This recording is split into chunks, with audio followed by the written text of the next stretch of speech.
Una clase de preguntas para el día martes a la mañana, cosa de si alguno tiene alguna última consulta preparcial. Yo el fin de semana obviamente voy a estar conectado porque tengo que trabajar, pero si quieren ahí el día martes a la mañana hacemos una clase a las 10 como la vez pasada, últimas consultas, preguntas previas, porque imagino que van a estar estudiando el fin de semana y me consultan lo que necesiten directamente. Así que igual eso después lo aviso por Slack y lo agrego ahí al calendario para que lo tengan.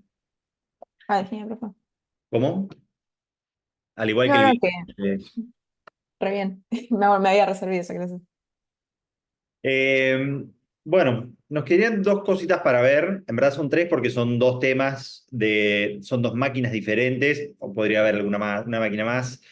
Sí, pero básicamente lo que tenemos que ver es la idea de un proyecto reversible que nosotros ya le introdujimos el día pasado cuando vimos todas las evoluciones todas las cuatro evoluciones que nosotros estudiamos, la isocórica, isobárica, la diabática, todas esas evoluciones que nosotros vimos eran evoluciones reversibles porque básicamente iban pasando a través de sucesivos estados cuasiestáticos. ¿Sí? Esos sucesivos estados cuasiestáticos eran sucesivos estados de equilibrio. Entonces, básicamente son las evoluciones que nosotros vimos, pero hay que formalizarlo y entender que no siempre vamos a estar en presencia de evoluciones reversibles. Esto es para cuando ustedes trabajen en su termodinámica, que su termodinámica va a tener obviamente va a tener diferentes evoluciones más del tipo reales para aquellos que sigan estudiando química o las otras disciplinas que sí tienen termodinámica, eléctrica, mecánica.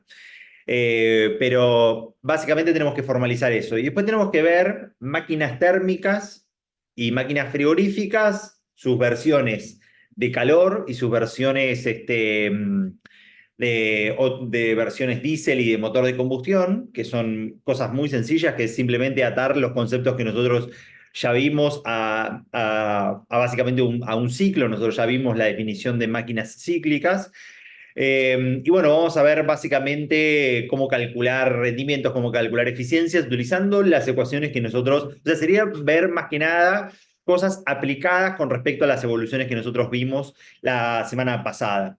Y después, bueno, básicamente hacer las definiciones de lo que sería la segunda ley de la termodinámica y básicamente hablar de un poco acerca de la entropía, que si bien es un tema que en las evaluaciones de nuestros finales creo que se fue dejando de lado últimamente, tienen ahí algunos cuestionarios ustedes de la entropía, entonces conviene que hagamos aunque sea alguna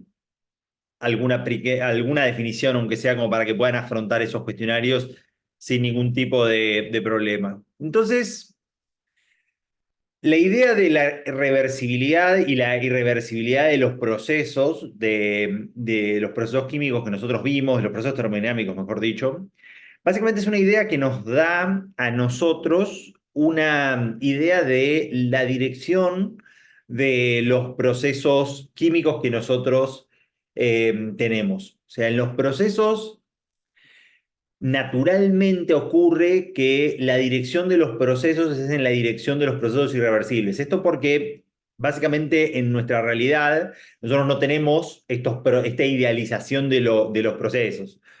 Nosotros lo vimos con, por ejemplo, el proceso, en los cuatro procesos dimos los ejemplos, ¿sí?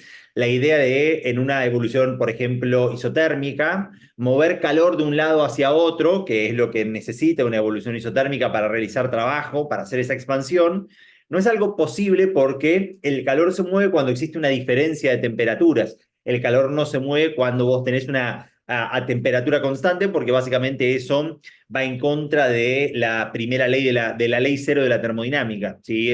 Vos sí o sí necesitas que haya un desbalance de temperaturas para que el calor se mueva.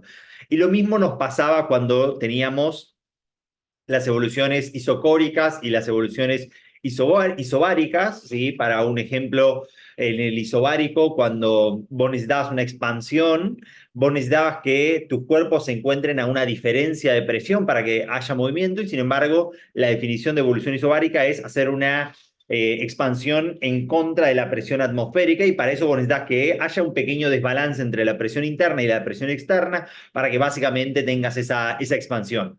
¿Sí? Entonces, esa es la realidad lo mismo en la diabática, ¿no? No importa cuántas capas de aislante nosotros tengamos, siempre vamos a tener pérdidas de calor hacia hacia el exterior. Entonces, eso es lo que realmente necesitamos hoy comprender, ¿sí? Que básicamente la dirección de los procesos termodinámicos está realmente entrelazada en la segunda ley de la termodinámica, que nos dice exactamente qué procesos son los posibles dentro del mundo y qué procesos no son los posibles dentro de nuestro mundo. Nosotros en la primera ley de la termodinámica es un proceso, es una idea extremadamente cualitativa, cuantitativa, nos dice qué cantidades de cada cosa nosotros podemos intercambiar, nos dice qué cantidades de calor se equivalen a cantidades de energía interna y cantidades de trabajo que nosotros podemos realizar, ¿sí? Pero básicamente la idea de la segunda ley de la termodinámica no tiene ninguna ecuación, salvo que uno la relacione con la entropía, pero sí nos dice básicamente qué cosas, qué de esos procesos nosotros sí podemos realizar dentro del mundo y qué procesos no podemos nosotros realizar del mundo. Entonces, básicamente eso es lo que nosotros sí o sí tenemos que poder hacer, ¿sí? Nosotros en el mundo, la termodinámica, las leyes de la termodinámica, los procesos reversibles, básicamente nos permiten a nosotros, que sería el ejemplo B en nuestro caso, ¿sí? Nos permiten a nosotros movernos de un proceso en cualquiera de los dos sentidos, ¿sí? Siempre que nosotros nos encontremos dentro de estas condiciones de equilibrio térmico o equilibrio físico, digámoslo. De igual forma que nosotros lo hacíamos esto en electrostática, ¿se acuerdan cuando se movían las cargas? Pero se movían siempre en un equilibrio entre las fuerzas externas y unas fuerzas eléctricas. Bueno, de igual forma nosotros podemos movernos, ¿sí? Siempre que se encuentren en estos equilibrios nuestros sistemas, nosotros lo podemos mover de un lado al otro, ese equilibrio, sin ningún tipo de gasto energético externo, ¿sí? Salvo procesos internos que nosotros tenemos. O sea, en el ejemplo, nosotros podemos pasar de hielo, ¿sí? Básicamente a agua líquida, ¿sí? Que ellos intercambien los calores necesarios y siempre manteniéndonos en el equilibrio, o sea, simplemente empujando esa temperatura de equilibrio, un pequeño diferencial de temperatura, ¿sí? Un diferencial de temperatura que nosotros no notemos, ¿sí? O sea, es un infinitesimal, y entonces el hielo va básicamente a pasar a ser agua, ¿sí? Simplemente a través de ese equilibrio isotérmico que debería tener, porque el diferencial de temperatura no es algo medible, sino que es una abstracción físico-matemática. Y entonces nosotros, ese diferencial de temperatura, nosotros lo podríamos tener hacia las temperaturas positivas, ¿sí? Y básicamente el hielo puede pasar a ser agua, o nosotros ese diferencial de temperatura nosotros lo podríamos tener hacia las temperaturas negativas, y básicamente el agua pasaría a ser hielo, ¿sí? Básicamente en equilibrio, y esto no conllevaría ningún tipo de trabajo externo, ningún tipo de calor externo, ningún tipo de variación de entropía pasar, ¿sí? De este proceso reversible de un lado hacia el otro. Y entonces nosotros lo entendemos y comprendemos que en la vida real ese tipo de procesos irreversibles no existen, sino que siempre que nosotros queremos o dejar el hielo hacia agua, ¿sí? O pasar de agua hacia hielo, evidentemente requiere de algún tipo de energía externa, ¿sí? Que es el medio el que se la va a estar dando hacia nuestros diferentes tipos de cuerpos, y que ellos naturalmente esos procesos no lo van a estar realizando.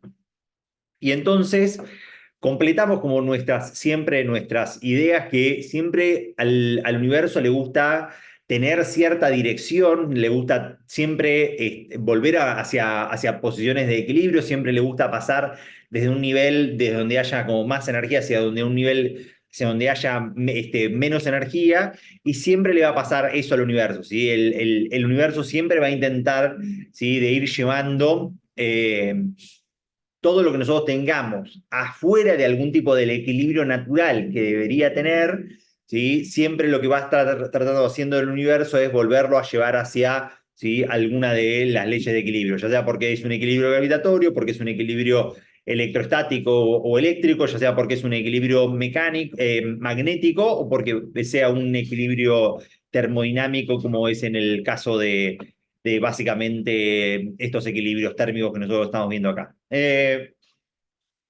Entonces, esta irreversibilidad de los procesos lo vamos a conectar al final de todo con lo que sería nuestra definición de la entropía. Pero antes necesitamos analizar, ¿sí?, algunos de los procesos termodinámicos y cómo nosotros utilizamos máquinas térmicas para básicamente mover energía de un lado hacia otro. Entonces, ustedes tienen infinitos, no sé si infinitos, pero básicamente varios de los de ejemplos de máquinas térmicas. Nosotros hoy vamos a ver, creo que son 4 ejemplos de procesos termodinámicos de máquinas térmicas. Por ejemplo, cualquier tipo de automotor que ustedes tengan es una máquina térmica. En ese caso, está pasando energía química a energía de movimiento a través de una máquina térmica en el medio, pero también nosotros podemos tener nuestros aires acondicionados, que son máquinas frigoríficas, nuestras heladeras, que es una máquina frigorífica. Si nosotros tenemos un aire, un split que tiene calor y frío, la parte de calor es una máquina termoeléctrica, pasa la energía eléctrica de una resistencia, la pasa a energía térmica. O si quieren pensar ya directamente en máquinas del estilo industrial, ¿sí?, un ciclo combinado, ¿sí?, es una máquina que lo que hace básicamente un ciclo combinado, ¿sí?, es una de estas máquinas, que digamos, para una máquina real, lo que hace, esto parece ser, bueno, son todas parecidas, ¿no? Igual.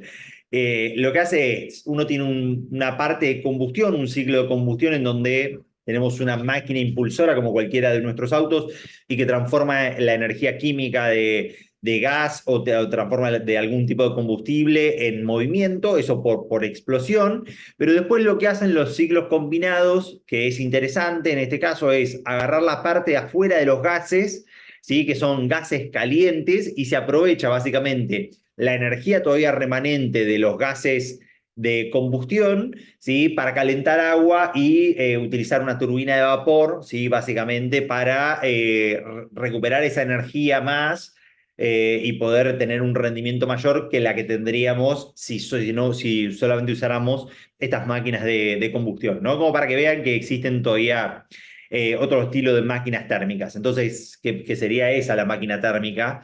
¿Sí? Un reactor nuclear, por ejemplo, si nosotros nos olvidamos la parte del reactor nuclear, de donde sale la energía, ¿sí?, de la fisión nuclear, perdón, básicamente es una máquina térmica, o sea, de alguna manera nosotros obtenemos esa energía, ¿sí?, y con eso se calienta vapor para hacer este vapor a sobres temperaturas y con eso mover una turbina, ¿sí?, de vapor que lo único que hace es generar electricidad directamente. O sea, hay mucha complejidad en el proceso nuclear, pero después de eso es un proceso térmico, básicamente. Entonces, cualquier tipo de estos procesos que nosotros tenemos que transforma calor parcialmente en algún tipo de energía, nosotros acá lo vamos a ver como energía mecánica, pero ustedes piensen que cualquier tipo de energía mecánica que nosotros tenemos, inclusive dentro de nuestro auto, nosotros tenemos una máquina impulsora y asociada a esa máquina impulsora nosotros tenemos un alternador que está transformando la energía eléctrica, la energía, perdón, mecánica de la rotación en energía eléctrica, y entonces básicamente se transforma en energía mecánica porque es la energía de movimiento, y después nosotros esa energía de movimiento la transformamos en otros tipos de energía si lo requiriéramos, o simplemente queda como energía mecánica si en el caso que sea una máquina impulsora, ¿no? Entonces, básicamente nosotros vamos a tener un proceso termodinámico cíclico en donde nosotros vamos a tener una absorción de calor, vamos a tener expansiones, vamos a tener cesión de calor y vamos a tener compresiones de ese gas. Y como nosotros vimos la semana pasada, cada vez que nosotros teníamos una máquina cíclica, una evolución cíclica, básicamente básicamente nosotros no teníamos variación de energía interna, y si nosotros no teníamos variación de energía interna, nuestros procesos cíclicos, básicamente lo que nosotros teníamos era que el calor total de cualquier tipo de transformación cíclica era exactamente igual a cualquier cantidad de trabajo que nosotros podíamos obtener dentro de esas máquinas. Si nosotros estoy haciendo un gráfico PV y estoy haciendo simplemente cualquier tipo de evolución, no es ninguna circunferencia ni ninguna de las evoluciones que nosotros habíamos visto, la representación que nosotros nos quedaba de este ciclo era que que este ciclo era el trabajo neto a lo largo de todas estas evoluciones que nosotros teníamos a lo largo de este ciclo. Y entonces, como nosotros sabíamos que la variación de energía interna era cero, nos quedaba a nosotros de la primera ley de la termodinámica que el calor neto a lo largo de todo este ciclo tenía que ser igual, ¿sí?, a lo largo de todo el trabajo neto. Eh, entonces, básicamente estos ciclos son lo que nosotros tenemos que estudiar de básicamente estas máquinas. Entonces, lo que vamos a hacer es primero estudiar la máquina general de la máquina térmica, vamos a estudiar la máquina frigorífica general, vamos a hablar de las dos máquinas de combustión más comunes, que son el ciclo Otto y el ciclo Diesel. Y después, básicamente, lo que vamos a estudiar son las máquinas particulares, que son la idealización de estas dos máquinas, que son el ciclo de Carnot, básicamente. Entonces, básicamente esto es lo que hablamos recién ahí en las slides, ¿sí? Nosotros lo que siempre podemos obtener, lo que sí o sí vamos a hacer lo que sí vamos a obtener de nuestras máquinas térmicas como máquinas impulsoras, ¿sí?, es básicamente nosotros les entregamos una cierta cantidad de calor a estas máquinas y estas máquinas van a transformar el calor en trabajo. Después, luego, mecánicamente o eléctricamente, nosotros probaremos eso en otra calidad de energía. Y después nosotros vamos a tener la máquina inversa, ¿sí? Esto es para las máquinas térmicas. Nosotros en las máquinas térmicas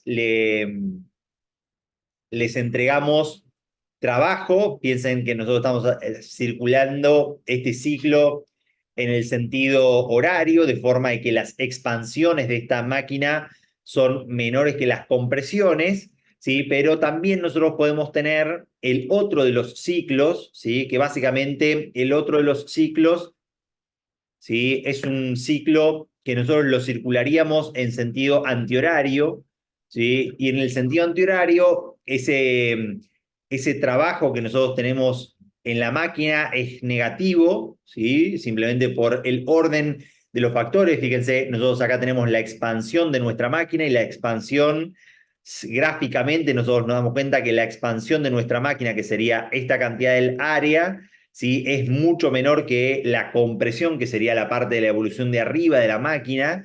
Y entonces lo que nosotros obtenemos de las máquinas frigoríficas, la ley se sigue cumpliendo exactamente igual, pero lo que nosotros le hacemos a la máquina es, nosotros le entregamos trabajo a estas máquinas, y lo que nosotros logramos de las máquinas frigoríficas es hacer un proceso inverso, un proceso que naturalmente no se daría, ¿sí?, que es básicamente que un lugar frío mueva calor hacia un lugar más caliente. O sea, que nuestra heladera, que se encuentra, no sé, a 0 grados, nuestro freezer, ¿sí?, envíe calor naturalmente, no naturalmente, esforzadamente, ¿sí?, por la entrega de este trabajo hacia el exterior, que se encuentra a una temperatura más caliente, ¿sí? Entonces, estos dos son los dos tipos de máquinas que nosotros vamos a estudiar entonces.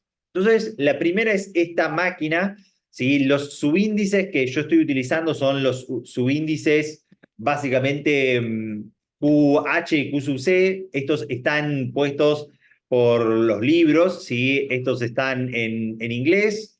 Ustedes pueden usar los subíndices en español, y pueden, para el calor de la fuente caliente, usar el subíndice Q sub C, y para el calor que va hacia la fuente fría, Q sub F. Yo, porque estos calores, estos gráficos uno los saqué de los libros de OpenStax, y entonces utilizan los subíndices en inglés. ¿sí? Y entonces los subíndices, la H es por hit, por hit será, o por high, debe ser, tal vez, GH high, y Q sub C viene de cold, imagino yo, ¿sí?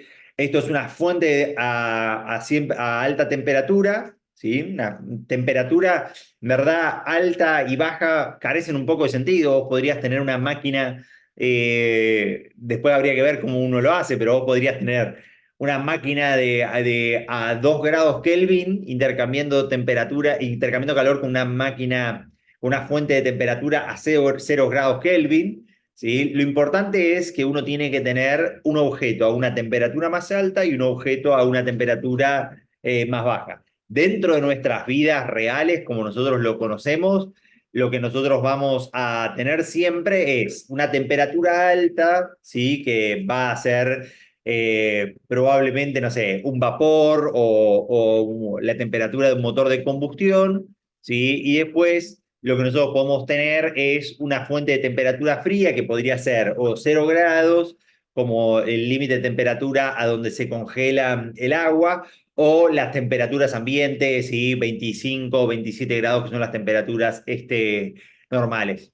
Entonces, básicamente, en una de estas máquinas, lo que nosotros tenemos, ¿sí? Es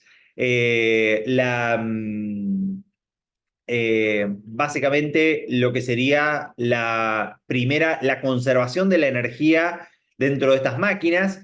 En estas energías lo que está utilizando es los signos que nosotros utilizamos la convención de signos que nosotros dimos la semana pasada. A mí particularmente esta ecuación no me gusta tanto, sí me gusta más este segundo formato de la ecuación, ¿sí? Que en donde se trabajan siempre con los valores absolutos de los calores, teniendo en cuenta cuando un calor es cedido, cuando un calor es absorbido, y lo que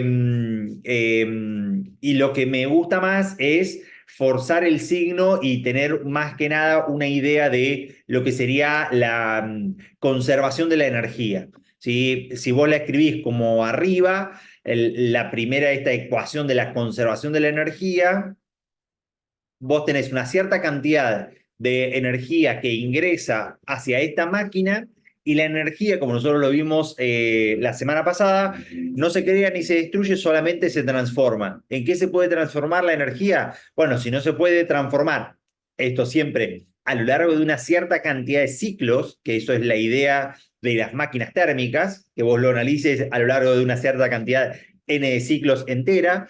Si no se puede transformar en energía interna, porque eso está siempre partiendo y llegando al mismo lugar, solamente esta cantidad de energía se puede transformar en parte se va a trabajo y parte se va básicamente al calor que se va hacia la fuente fría, ¿sí? Entonces, vos lo que podrías tener es que la cantidad de calor que ingresa a una de estas máquinas, ¿sí? Se transforma en trabajo realizado por esta máquina más parte del calor que se va hacia la fuente fría, ¿sí? Recuerden que yo estoy utilizando las siglas en inglés para que tengan sentido con el resto de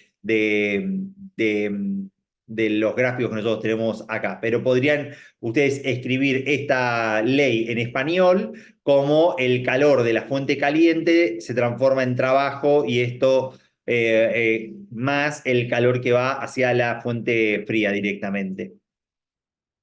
Entonces, lo importante es que si van a utilizar los valores absolutos de estas ecuaciones, que para mí sería lo más recomendable, es que utilicen los valores y utilicen esta ecuación, que es la que nosotros podríamos haber obtenido del principio de conservación que escribimos recién. O sea, el trabajo va a ser la diferencia entre la cantidad de energía que ingresa y la cantidad de energía que sale de este sistema. O sea, es el calor de la fuente caliente menos el calor que va a la fuente fría, ¿sí? Utilizando estas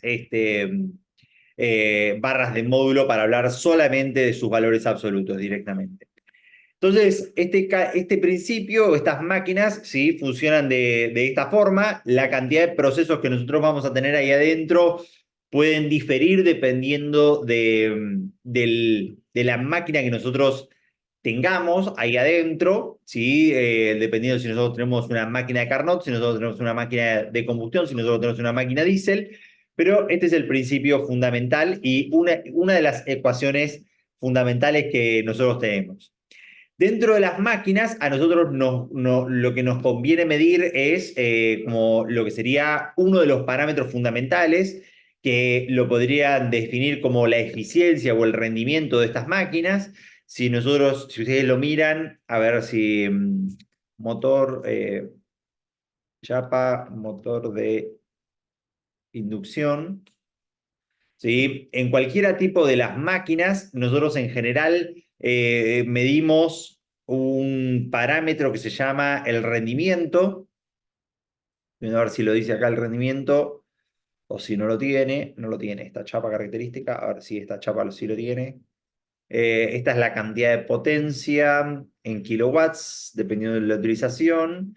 Este es el coseno phi, pero tampoco lo tiene. Hay algunas chapas características que sí lo tienen, que te dice cuál es el rendimiento de tu máquina. O sea, todas las máquinas tienen siempre una idea de que no es una máquina perfecta y que sí o sí, de toda la cantidad de energía que ingresa, hay parte de esa cantidad de energía que no se transforma. No encontré justito ahora un ejemplo rápidamente, a ver si al último, si no lo hacemos con la eficiencia. Bueno, no lo dice. Entonces, a ver si vemos la eficiencia de un refrigerador. Voy a ponerlo simplemente para que se den una idea de la parte comercial que nosotros vemos, ¿sí? Nosotros en las máquinas tenemos una idea de qué tan eficientes son. Estas son las máquinas frigoríficas que nosotros tenemos, ¿sí? Nos dicen esta eficiencia y básicamente nos miden básicamente qué tanto aprovechamiento de la energía está haciendo nuestra máquina térmica, en este caso nuestra máquina frigorífica. En las máquinas térmicas, ¿sí? Nosotros tenemos este rendimiento o eficiencia, y por una sola, o el rendimiento,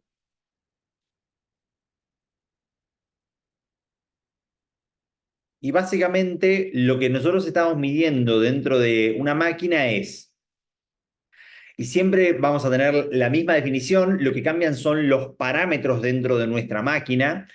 Lo que nosotros estamos siempre midiendo es exactamente lo que nosotros obtenemos de este proceso termodinámico, la obtención de qué es lo que yo estoy queriendo obtener de la máquina, ¿sí? Y básicamente en las máquinas térmicas lo que nosotros obtenemos es trabajo, ¿sí? Que después nosotros podemos transformar en otro tipo de trabajo o en otro tipo de movimiento, ¿sí? Nosotros, por ejemplo, en un auto, nosotros tenemos un trabajo de rotación que después eso nosotros lo transformamos en un trabajo de traslación dentro de la máquina, ¿sí? Y después abajo lo que nosotros estamos midiendo es lo que nos cuesta ese, ese proceso.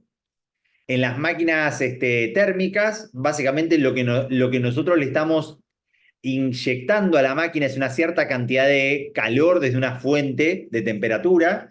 Piénsenlo naturalmente desde lo que sería su auto. En un auto nosotros lo que estamos haciendo es básicamente combustión de gasolina. Eso nos está costando plata esa gasolina, ¿sí? Y básicamente lo que nosotros obtenemos es ese movimiento de traslación. Y si nosotros agarramos y hacemos el cociente entre esas dos unidades, lo que nosotros estamos viendo es el rendimiento de la máquina. Cuando nosotros estamos hablando de una máquina térmica y solamente estamos haciendo un cociente de energías de energías térmicas, ¿sí? O de trabajo y energías térmicas, lo que nosotros vamos a obtener es un número adimensional, ¿sí? Es un número adimensional en por unidad que nos dice cuánto del calor que nosotros le inyectamos a la máquina se transforma realmente en trabajo. No sé, 0,9, 0,8, 0,36, 0,40, un número que nos representa esa cantidad de energía que se está transformando. 0,9 no va a ser nunca porque hay otras limitaciones que las vamos a ver más adelante. Pero, por ejemplo, en la vida real, lo que nosotros tenemos es esa comparación, pero realmente de lo que nosotros realmente obtenemos del auto y realmente lo que nosotros le estamos inyectando al auto. Seguramente escucharon hablar que en el auto nosotros, el parámetro del rendimiento es la cantidad de kilómetros, ¿sí? Que podemos nosotros hacer en un auto o una moto, ¿sí? Con respecto a la cantidad de energía a la cantidad de litros de nafta que nosotros le damos, ¿sí? O sea, es la cantidad de kilómetros por tanque, puede ser eso, o la cantidad de kilómetros por litro de litro de nafta que vos le estás pudiendo hacer directamente. Entonces, eso en la vida real directamente de nuestros autos y de nuestras máquinas térmicas. No sé, si tuviese una máquina, bueno, ahí ya sería eléctrica, no sería térmica. Entonces, nosotros podemos agarrar y trabajar con esta expresión y nosotros podemos agarrar al trabajo, ¿sí? Y si recuerdan de nuestra ecuación que teníamos acá de las slides pasadas, al trabajo nosotros lo podemos escribir como la cantidad de calor de la fuente caliente, heat, menos la de fuente fría, cold, ¿sí? Y entonces este trabajo, fíjense que si nosotros lo escribimos como QH menos Q sub C, nosotros podemos dividir y pasar el denominador, este QH, en cada uno de estos miembros, ¿sí? QH y acá Q sub C y Q sub H, y básicamente podemos llegar a esta expresión, ¿sí? En cuyo caso, fíjense que si nosotros tenemos en cuenta que el calor, que recibir calor, si ustedes recuerdan, era positivo, y enviar calor hacia la fuente, hacia otra fuente de energía es negativo, ¿sí? Fíjense que este QH, básicamente este Q sub C, que es cold, es negativo. Nosotros podemos escribir que el calor, el rendimiento, perdón, de una máquina es 1 menos el calor que nosotros estamos enviando a la fuente fría dividido el calor que nosotros estamos enviando a la fuente caliente, todo eso en valor absoluto, sin tener en cuenta, ¿sí? Los signos que nosotros podemos tener, ¿no? Entonces, básicamente, esta es una de estas ecuaciones.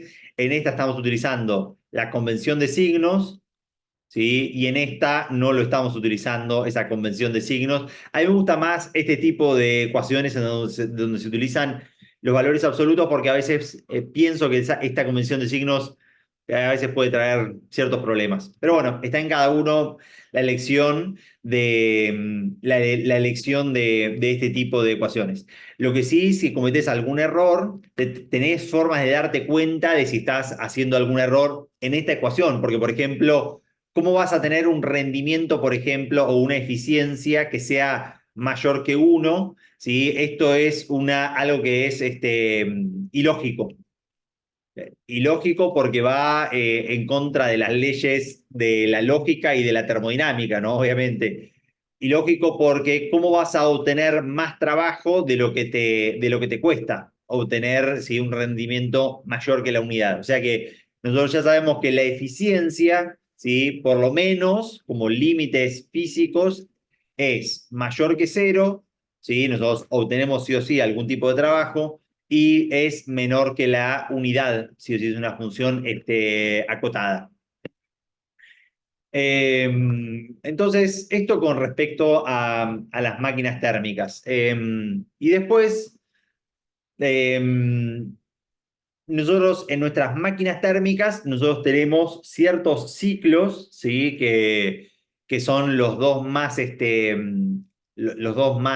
populares, que son el ciclo Otto, ¿sí? Que es, de vuelta, lo que nosotros tenemos acá es una de estas máquinas, en este ciclo, lo que estoy mostrando acá es el diagrama PV que vimos la semana pasada, en donde en este caso el ciclo arranca, por ejemplo, con la primera evolución, que es una compresión adiabática, es una compresión del gas, del gas que nosotros tenemos adentro, de aire en el caso del ciclo Otto, que es una compresión y se dice que es adiabática porque básicamente es una compresión muy, muy, muy rápida y entonces si esa compresión dura unos milisegundos, ¿sí? Básicamente nosotros no le damos tiempo a que a que pueda intercambiar básicamente calor con el exterior para que no haya ningún tipo de intercambio de calor, entonces la podemos modelizar como una evolución adiabática, ¿sí? Que sabemos ya que no existe esto. Entonces, básicamente eso es el pistón que está comprimiendo, ¿sí? Una mezcla de lo que es aire y combustible dentro de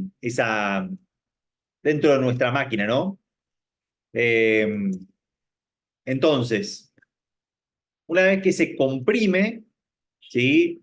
Lo que sucede básicamente es que se le da la chispa de ignición a la máquina, ¿sí? Y entonces nuestra mezcla de aire y de combustible, ¿sí? Se enciende fuego y tiene una absorción de calor, ¿sí? Y es una absorción de calor a volumen constante, ¿sí? A volumen constante, porque básicamente este proceso sucede casi cuando el pistón está en la parte de arriba de todo, ¿sí? Y sin tener mucho movimiento, sucede en unos pocos milisegundos y entonces eso hace que nosotros lo podamos modelizar como si fuese a volumen constante. En la realidad eso no sucede, es casi una línea recta, es una línea diagonal casi a perpendicular, pero es simplemente en la realidad sería algo más parecido así,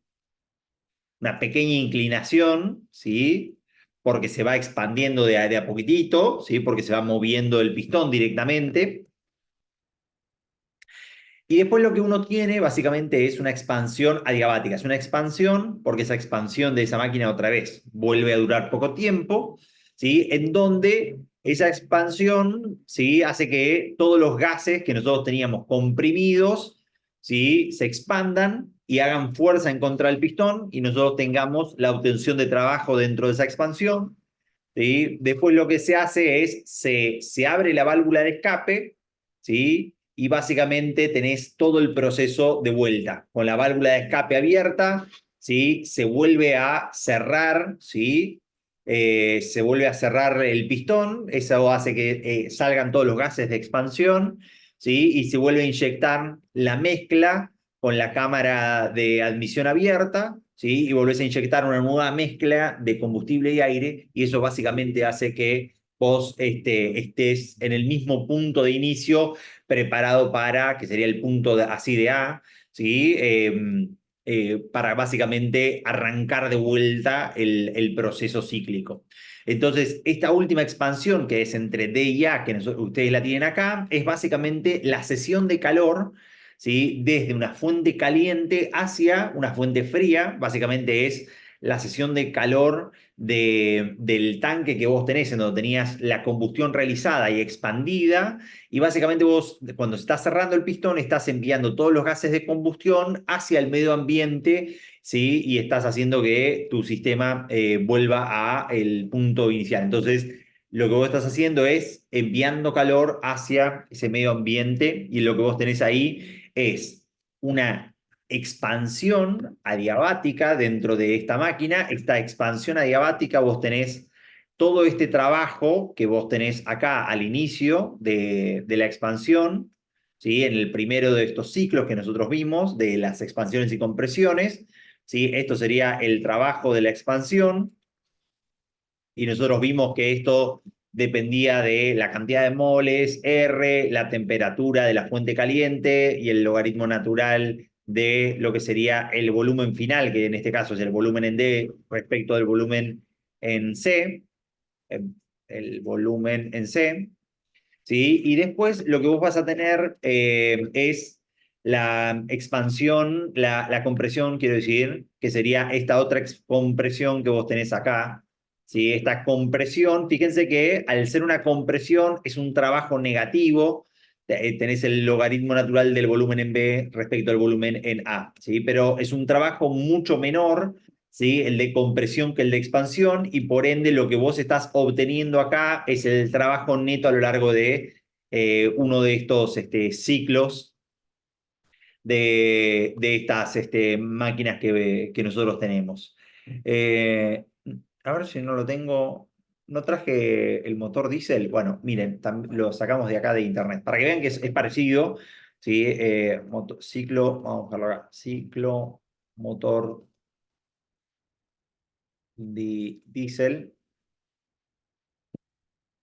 Eh, Vamos a Wikipedia, puede ser una buena fuente de información para ciertas cosas. Entonces, fíjense que el motor diésel, ¿sí? En lo único que cambia el motor diésel con respecto a nuestro motor de combustión del ciclo Otto es que es solamente en la absorción del calor. ¿Qué es lo que hace? Nosotros acá en esta absorción de calor, nosotros lo estamos haciendo como proceso a volumen constante, ¿sí? Que es la recta perpendicular hacia arriba. Y entonces nosotros este calor lo podemos calcular como la cantidad de moles por R por N por CB, porque es a volumen constante, ¿sí? Y la diferencia de temperaturas, ¿no? Sería la temperatura caliente al final menos la temperatura fría. Partimos de la temperatura fría y caemos hacia la temperatura caliente, ¿sí? Al final de todo. Quería ver si podía agarrar esto, pero no. Entonces, en un motor diésel, lo único que le estamos cambiando al motor diésel, básicamente es cómo es que nosotros hacemos la absorción de calor. ¿Sí? Fíjense que en este caso el calor que ingresa al sistema, que sería el calor de la fuente caliente, ¿sí? En vez de ser a volumen constante, en este caso el calor de este sistema, nosotros lo estamos realizando este calor a presión constante, es una línea horizontal, ¿sí? Pero después los cuatro tiempos serían exactamente iguales. Entonces, en vez de ser N por CB, sería esto N por un calor a presión constante, ¿sí? Por otra vez la temperatura caliente menos la temperatura fría, ¿sí? El gas entra a esta cierta temperatura, que es la temperatura de la isoterma que pasa por el punto 2 y va hasta la isoterma que pasa por el punto 3 directamente, y después tiene una expansión, y después fíjense que son exactamente iguales, tiene una a volumen constante, tiene básicamente una sesión de calor y después las dos compresiones y expansiones que son también eh, adiabáticas, como nosotros lo habíamos, adiabáticas, sí, como nosotros lo habíamos planeado. Entonces, esas dos serían los dos motores que nosotros tenemos, que son el ciclo Otto y el ciclo diésel. En lo único que cambian es que en uno la absorción del calor es a volumen constante y en otro es a presión constante directamente, ¿sí?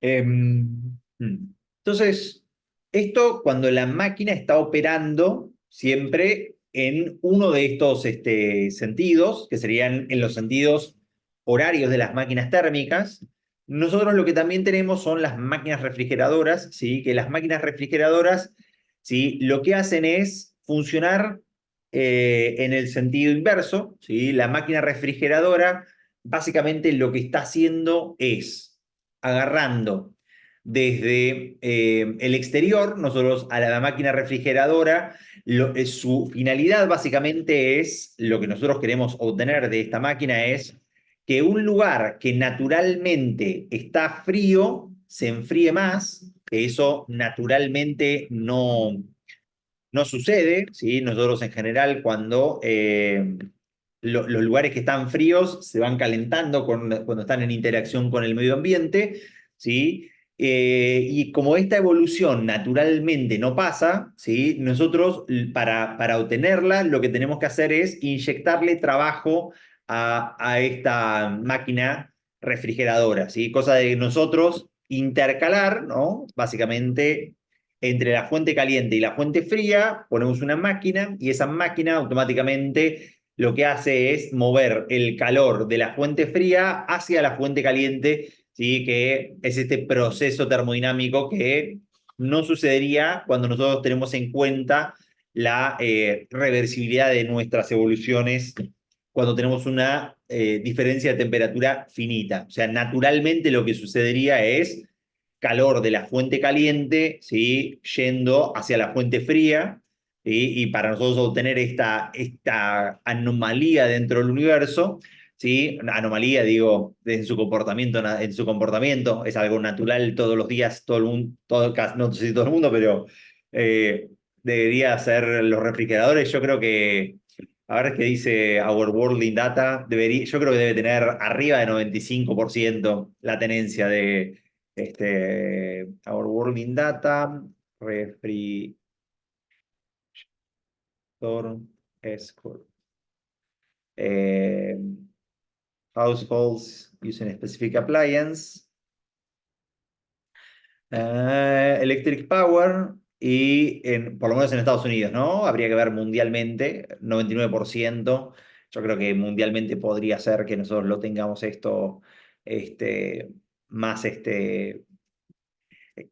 tal vez un poco más caído en países como India, en países como China, seguramente no debe ser tanto, pero fíjense, ¿no? En países del primer mundo, Argentina inclusive, ¿no? 99% tiene de penetración la refrigeración. La heladera, ¿no? Que es el refrigerator. Entonces, nosotros seguimos teniendo lo que llamo yo la ecuación de la continuidad dentro de estas máquinas, ¿sí? La ecuación de la continuidad es básicamente en la máquina, toda la cantidad de energía que ingresa a esta máquina es cantidad de energía que, que se va para la cantidad de... Toda la cantidad de energía, al igual que en la máquina térmica, ¿sí?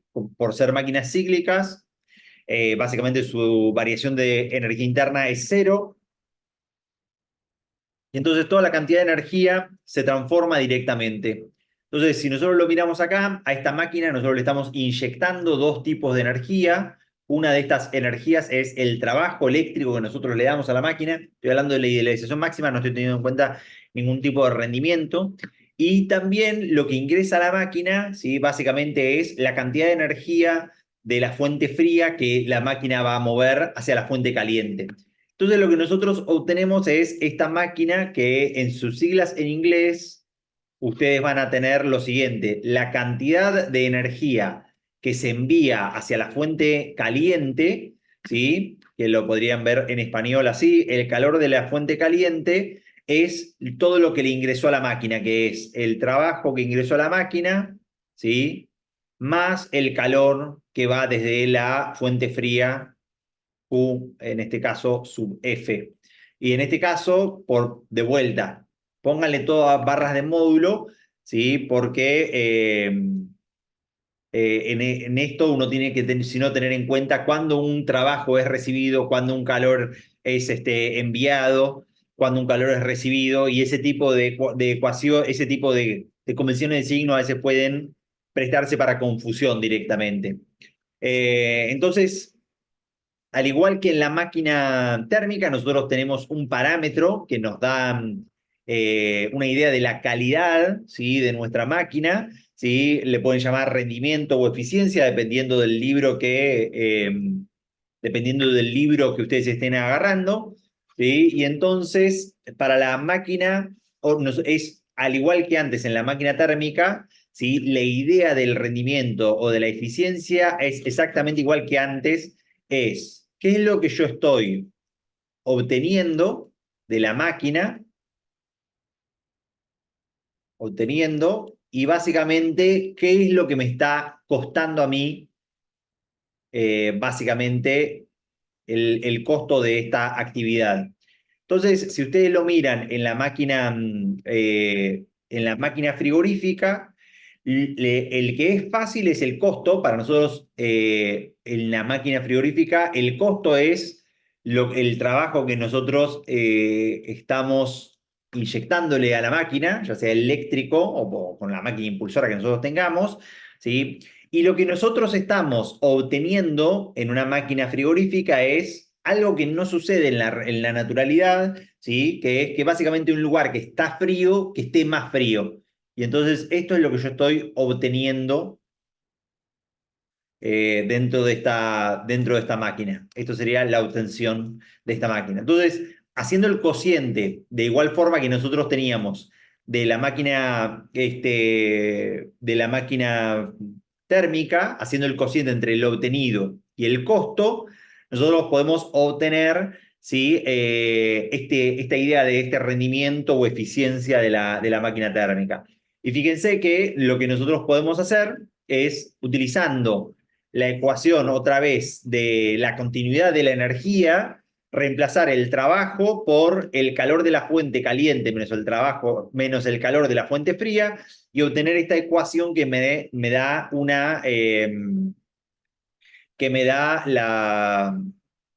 ¿cómo es esto? El rendimiento de esta máquina. ¿Sí? Al igual que antes, este tipo de máquina, al igual que antes, no, a diferencia de antes, esta máquina no está, este parámetro no está acotado y básicamente este valor puede ser mayor que cero simplemente, este valor de K, ¿sí? Es simplemente mayor que cero. Y básicamente para una máquina que tiene buena eficiencia, K es lo más grande posible. El análisis es el siguiente, es por cada unidad de calor que vos estás moviendo de esta máquina hacia, ¿sí? Que estás extrayendo de la fuente fría, ¿sí? Con respecto a lo que te está costando. Si estás moviendo, no sé, 1 watt de energía y te cuesta 1 watt, eso tiene una eficiencia de 1. Si estás moviendo 10 watts de energía por unidad de tiempo hacia la fuente caliente y te cuesta 1 solo watt, es una máquina que tiene relación 10 a 1 y tiene una eficiencia, sí, en ese caso de 10. O sea, te permite a vos ese tipo de comparaciones, pero ya saben que no está acotado con respecto al otro, a diferencia de la máquina térmica. Entonces, de las máquinas, nosotros vimos ahí lo básico de la máquina. Nosotros vimos lo básico de las máquinas térmicas, del ciclo Otto y del ciclo diésel, y entonces el principio mecánico de la refrigeración, ¿sí? Fíjense que funciona de esta forma. Nosotros tenemos un evaporador, ¿sí? El evaporador lo que hace es eh, la parte en donde, ¿sí? Parte de un gas, ¿sí? Básicamente se lleva desde... se lo hace pasar a través de una serpentina. Estas serpentinas ustedes las pueden ver en la pared atrás de sus refrigeradores, ¿sí? Y básicamente esta parte lo que se hace es se comprime, ¿sí? El gas, ¿sí? En toda esta parte. Y básicamente en estas serpentinas se lo envía hacia el compresor, a nuestro gas, y se lo envía hacia esta segunda serpentina en donde básicamente, ¿sí? Este gas que va a estar en forma de líquido en la parte de la serpentina pasa a estar en forma de sólido porque se condensa directamente y a través de esta válvula de expansión, ¿sí? Vuelve a expandirse, ¿sí? Y vuelve a tener parte vuelve a estar en forma líquida directamente. Entonces, uno tiene en forma líquida, eso va absorbiendo el calor de la fuente fría, agarrando ese calor de la fuente fría, ¿sí? Eso hace que se vaya básicamente vaporizando, que vaya adquiriendo calor, o sea, un líquido pasa a ser vapor, ¿sí? Y cuando llega a la cámara de baja presión se comprime eso, ¿sí? Y básicamente se lo envía a la otra serpentina para que deposite ese calor, ¿sí? En lo que sería la fuente caliente, que es la temperatura ambiente dentro de nuestras máquinas. Y entonces, bueno, ahí tienen lo que sería el ciclo de una máquina refrigeradora, básicamente el ciclo real, ¿no? Donde nosotros tenemos que alimentar esta bomba, ¿sí? Y esa bomba nosotros la tenemos que alimentar con cierto trabajo y lo que nosotros estamos haciendo es el movimiento de este gas, ¿sí? Ahora no me acuerdo, pero creo que era freón, si mal no recuerdo, el gas de nuestras heladeras.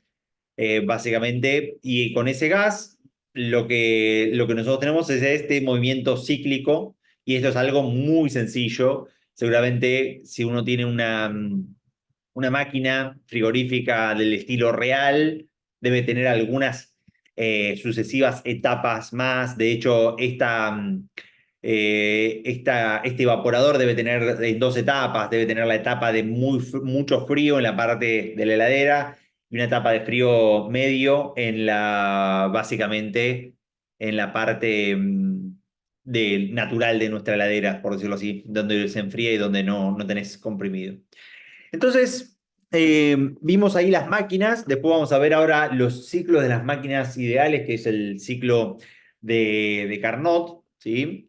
Pero necesitamos ver, previo a esto, la segunda ley de la termodinámica, que, como les había dicho, básicamente es, una, es algo más, no es cuantitativo, como nos decía la primera ley de la termodinámica, que nos dice cuánto de cada de estas magnitudes, calor, energía y energía interna, nosotros podemos intercambiar dentro de estos procesos, sino que básicamente los enunciados de las máquinas son cualitativos, ¿sí? Básicamente nos dicen qué evoluciones, ¿sí? Qué cosas nosotros podemos obtener de procesos termodinámicos, qué tipo de proceso final nosotros podemos obtener y qué procesos nosotros no podemos obtener, ¿sí? Dentro de estos procesos termodinámicos. Entonces, nosotros los vamos a analizar. Creo que son dos los procesos termodinámicos que nosotros vamos a analizar, que son el planteamiento de Kelvin-Planck,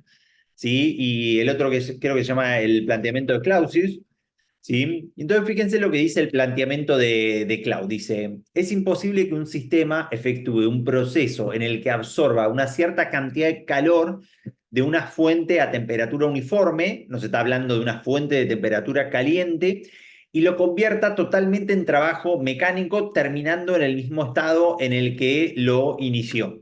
¿Sí? Entonces, este planteamiento nosotros lo vamos a llamar como el planteamiento de la segunda ley, ¿sí? Y esto está efectuando básicamente la totalidad de todos los procesos termodinámicos. Entonces, lo que es imposible de este planteamiento de la segunda ley es lo siguiente: es tener una máquina térmica como la que vimos recién, ¿sí? En donde básicamente nosotros tomamos una cierta cantidad de calor de una fuente caliente, eh, tomamos calor de una fuente caliente, nosotros obtenemos un cierto trabajo, y después, básicamente, ese calor que nosotros tenemos en una fuente fría, a través de algún refrigerador, nosotros lo volvemos a mandar hacia la fuente caliente para que vuelva a funcionar el ciclo, ¿sí? ¿Por qué es imposible esto? Bueno, si ustedes agarran las ecuaciones que vimos recién, eso requeriría que un refrigerador funcione sin ningún tipo de trabajo, ¿sí? Y eso, realizar algún tipo de movimiento irreversible, ¿sí? O sea, agarrar calor que está en una fuente fría y llevarlo a una fuente caliente sin que realice sin inyectarle algún tipo de trabajo a estas máquinas, es un proceso imposible dentro de la naturaleza. Nosotros sabemos que siempre la energía dentro del mundo se mueve desde donde hay más temperatura hacia donde hay menos temperatura, o mayor cantidad de energía de cualquier tipo hacia donde hay menor cantidad de energía, y por ende ese proceso es imposible. Y entonces nosotros no podemos obtener, entendiendo la totalidad de todos los procesos térmicos, ¿sí? Nosotros no podemos obtener eso, porque este proceso, ¿sí? Básicamente equivaldría a esto, ¿sí? Que es básicamente que una máquina térmica transforme, ¿sí? La totalidad del trabajo en la totalidad del calor en trabajo. Y entonces, ¿por qué es imposible esto? Bueno, porque si nosotros, fíjense la parte de lo ilógico que es esto. Nosotros, para mover energía térmica, sí o sí tenemos que tener una cierta cantidad, tener una diferencia de temperaturas, ¿sí? Y dentro de esa diferencia de temperaturas, ¿sí? Nosotros sí o sí, para que se mueva, sí o sí necesitamos enviar calor hacia una fuente fría. ¿Por qué necesitamos enviar calor hacia una fuente fría? Porque nosotros tenemos dos objetos a diferentes temperaturas, ¿sí? Y que básicamente están en contacto a través, o un gas está evolucionando a través de esas dos temperaturas.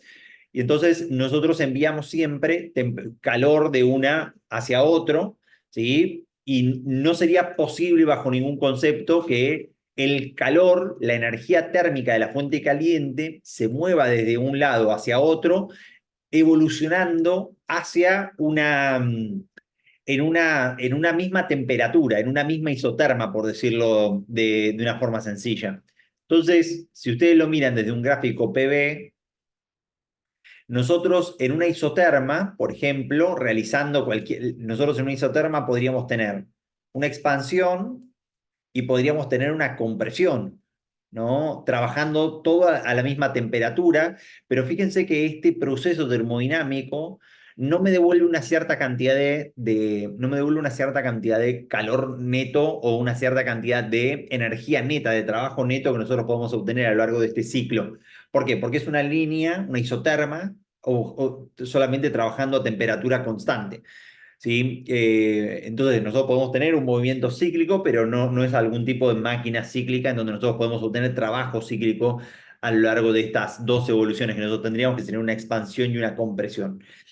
Entonces, esto es lo que nos dice este procedimiento, esta segunda ley, ¿sí? de Newton. Nos dice, nosotros contabilizando la totalidad de todos los procesos termodinámicos, no podemos obtener esto que sería básicamente que todo el calor de una fuente caliente se transforme básicamente en trabajo. Fíjense que no menciona cantidades, no menciona nada más acerca ni de la variación de energía interna, ni del trabajo, ni de la energía. Simplemente nos dice, mira, esta imposibilidad, esto es imposible. O sea, básicamente lo que nosotros tendríamos que comprender dentro de esta evolución, si lo quisieran, dentro de esta sí, dentro de estas evoluciones es que el rendimiento de la máquina térmica sí o sí tiene que ser menor que la unidad. Si lo quisieran proponer como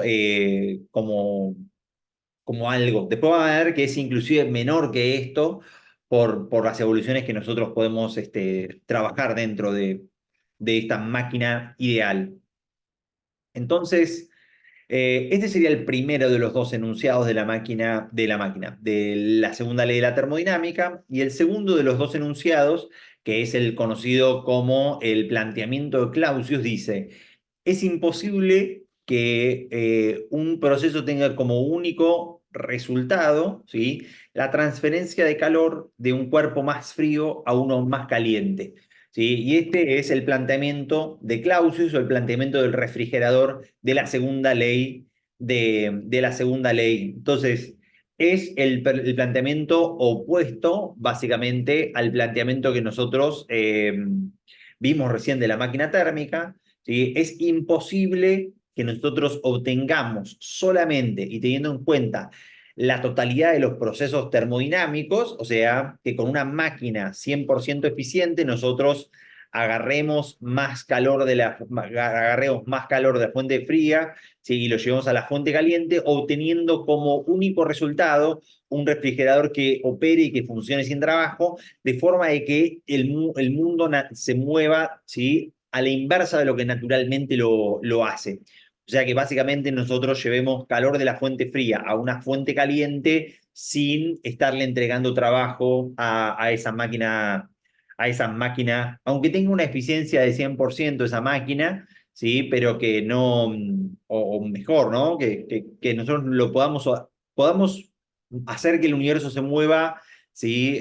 A la inversa, pero básicamente de una forma eh, sin tener trabajo. Entonces, estos planteamientos, ¿sí? De los ciclos, en conjunto con la idealización de lo que sería el ciclo de Carnot, ¿sí? Say Carnot fue uno de los pioneros de la termodinámica, en donde él básicamente estudió y despojó a las máquinas térmicas, ¿sí? Que había de cualquier tipo de idea de movimiento de movimiento no, de cualquier tipo de noción física y estudió lo que sería la evolución de las evoluciones de los gases en su concepción más pura. En su concepción más pura sería básicamente desprendernos de los pistones que realizan trabajo, desprendernos de cómo nosotros le inyectamos calor, ¿sí?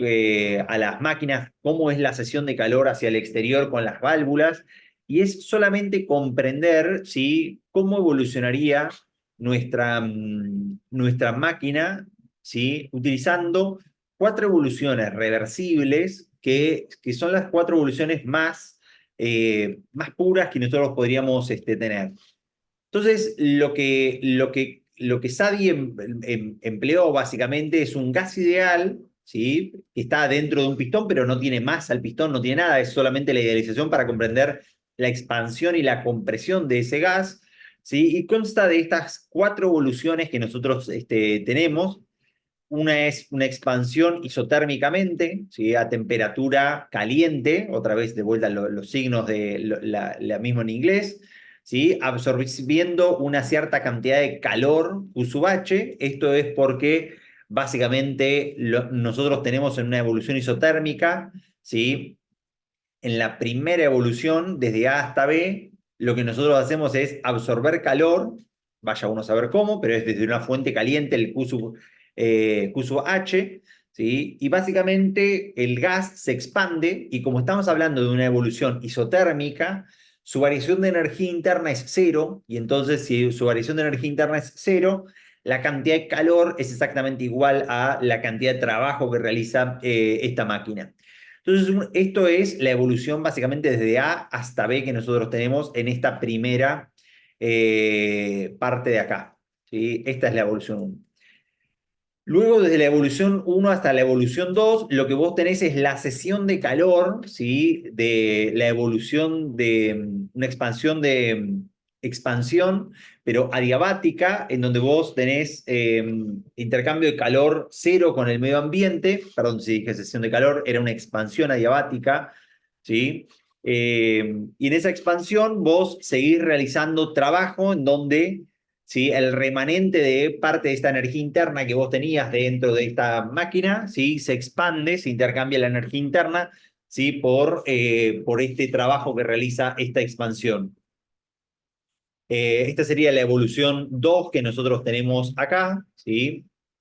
Que es básicamente el gas se expande diabáticamente hasta llegar hasta la temperatura baja, ¿sí? Que pasamos de la isoterma de alta temperatura a una isoterma, ¿sí? De baja temperatura o de la temperatura de la fuente fría. Y después lo que tenés son las dos evoluciones inversas a las que tuvimos en la primera parte. Nosotros tuvimos dos expansiones, una expansión isotérmica y una expansión adiabática, y en el ciclo de Carnot, en las compresiones, vos tenés una compresión isotérmica y una compresión adiabática, ¿sí? Y ahí van pasando las dos fenomenologías opuestas de recién. Tenés en la primera es una compresión en donde el gas cede, ¿sí? El calor hacia la fuente fría en esta compresión, ¿sí? Y después tenés una compresión adiabática en donde, ¿sí? La energía interna del gas, ¿sí? Básicamente se transforma en el trabajo que está realizando de compresión de esta máquina directamente. Entonces, como nosotros sabemos y lo encontramos desde de la semana pasada en las ecuaciones, nosotros siempre podemos escribir cualquier calor, ¿sí? De estas dos máquinas, de cualquiera de los calores de estas dos isotermas, como básicamente N por R por la temperatura, ¿sí? Ya sea temperatura high o temperatura low, o la temperatura caliente o la temperatura fría, y el logaritmo natural de los volúmenes, B, el volumen final menos el volumen inicial. Entonces fíjense que nosotros utilizando estas dos ecuaciones podemos escribir básicamente estas dos ecuaciones que nosotros tenemos acá, ¿sí? Y básicamente la razón de estas dos cantidades, ¿sí? El calor que nosotros tenemos acá de Q sub C y Q sub H era parte de estas ecuaciones que nosotros utilizábamos para tanto la eficiencia de la máquina térmica o el rendimiento, ¿sí? De las máquinas frigoríficas. Entonces fíjense que en general los volúmenes que nosotros tenemos, dentro de estas máquinas son muy parecidos porque estamos trabajando siempre con los volúmenes, ¿sí? De las expansiones A y C, ¿sí? O C y D y B y A. Sí, esto está medio estirado, pero si vos los ves, las evoluciones isotérmicas versus las evoluciones adiabáticas, evolución isotérmica versus adiabática. ¿Sí? Recuerden que en la evolución adiabática vos tenés siempre básicamente así es como se ve, vos tenés una isoterma y en la adiabática es como tiene mucha más pendiente la evolución adiabática, ¿sí? Con respecto a la evolución isotérmica. Esto es porque el coeficiente el gráfico que vos ves en las evoluciones de este estilo es la conservación de P por el volumen a la gamma, ¿sí? Esto es lo que permanece constante en las evoluciones adiabáticas, ¿sí? Y entonces este gamma, que es el coeficiente de esta evolución adiabática, hace que vos tengas esta, le voy a decir pendiente, aunque no sea una recta, ¿no? Esta, de estas evoluciones. Entonces, lo que vos podés decir es que, bueno, el volumen en B y el volumen en C serían casi iguales, y lo mismo el volumen en A y el volumen en D, sobre todo en sus versiones logarítmicas. Y entonces lo que vos podés hacer es cancelar estos dos logaritmos naturales que uno tiene acá, y entonces se pueden reemplazar los calores aproximadamente por sus temperaturas, ¿sí? Y entonces nosotros podemos escribir para una máquina de Carnot, ¿sí? La ecuación, ¿sí? Para una máquina térmica y para una máquina frigorífica, para las dos máquinas, ¿sí? Uno menos, en español sería la temperatura de la fuente fría, cold, acá lo tienen acá, este C es cold, ¿sí? Dividido la temperatura caliente, ¿sí? Y este sería fría. Y esto es en inglés, obviamente, ¿no? Para, para que lo tengan siempre en cuenta. Y entonces acá esta máquina de Carnot nos da un límite estrictamente teórico, ¿sí? Con respecto a las temperaturas en donde nosotros estamos trabajando, estas máquinas, ¿sí? Y siempre al ser una idealización máxima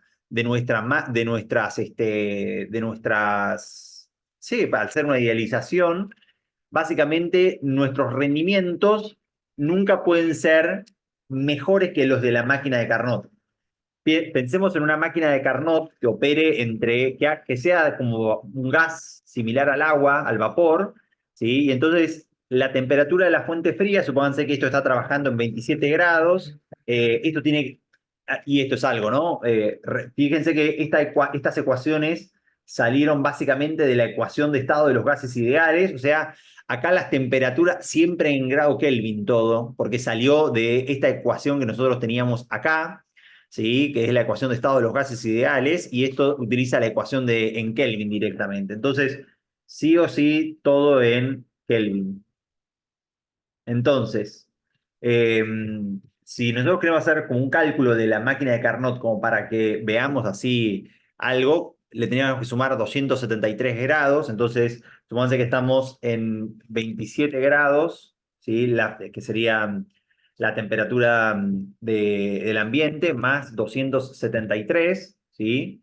Y esto dividido, en este caso, lo que sería la temperatura de ebullición, supongan que es vapor lo que nosotros estamos utilizando en esto, que sería 100 grados más, ¿no?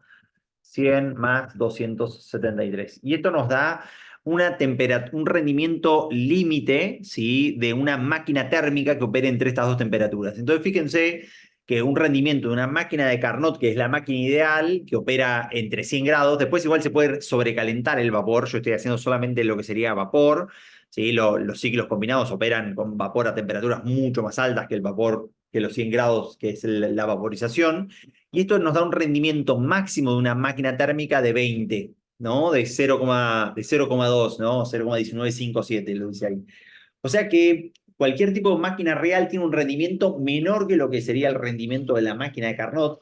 No es que quiera ser amante de las máquinas eléctricas, pero los rendimientos de las máquinas eléctricas son superiores a básicamente al 95% entre lo que uno transforma, ¿sí? No, tal vez no 95 en un transformador. Una máquina eléctrica tal vez estás en un 85 o 90%. Entonces, básicamente, yo creo en la superioridad de la electricidad con respecto a la parte térmica, obviamente.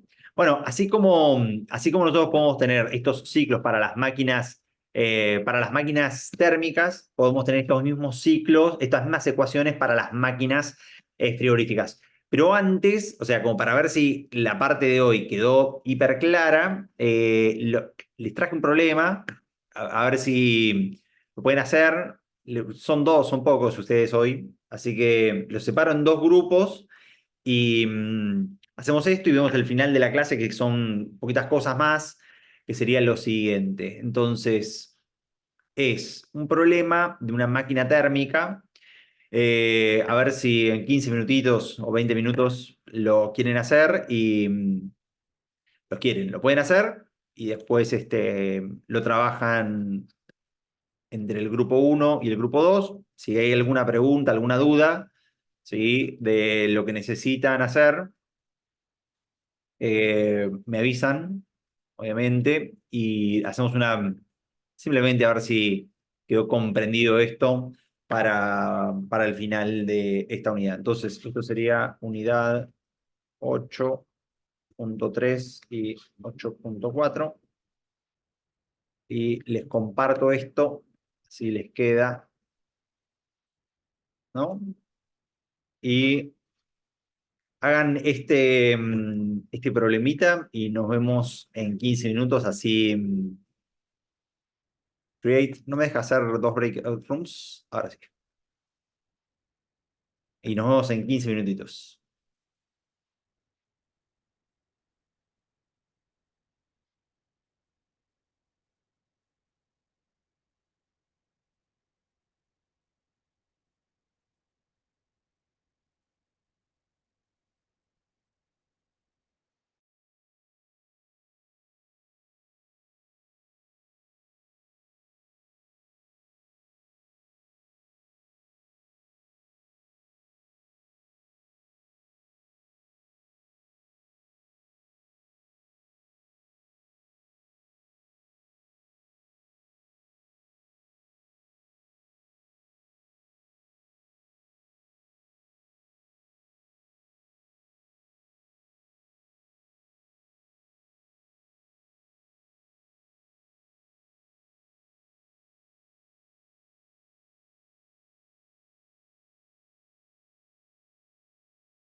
Pedro, ese, Buenas, ¿qué tal? Buenas. ¿cómo estás? Tan, oye, Todo demasiado bien. obvio. No, sí, sí, Eh, estamos ya casi lo sacamos. Creo que acá tenés que restarle, o sea, tenés que restar el trabajo, que es lo que estamos calculando acá de vuelta, al otro. ajá, Que no creo ahora. Claro, yo estaba pensando que mm, Uy, se me fue el la nombre de la boca. eficiencia,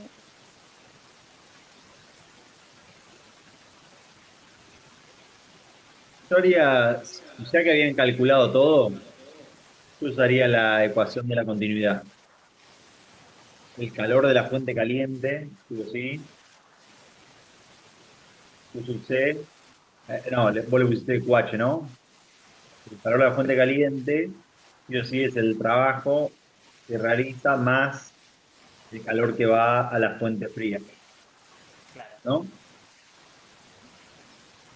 claro, Y ahí vos tenés ya, este es el trabajo que lo calculaste, tenés este. O sea, pensalo siempre como una, claro, y este me lo dan, sí, como la conservación, así como conservación de la energía, conservación de la carga. Entran 100 unidades de energía, de estas 100 unidades de energía, 26,8 se van, ¿correcto? Y claro, lo que te queda, obviamente, es el resto, 73,2, que es lo que va para la parte fría. Más que agarrar algunas de esas ecuaciones. Pero, ¿se claro, entiende esta parte? Sí, sí. sí, Bueno, Gracias por la asistencia. no, era lo que estaba costando ahí.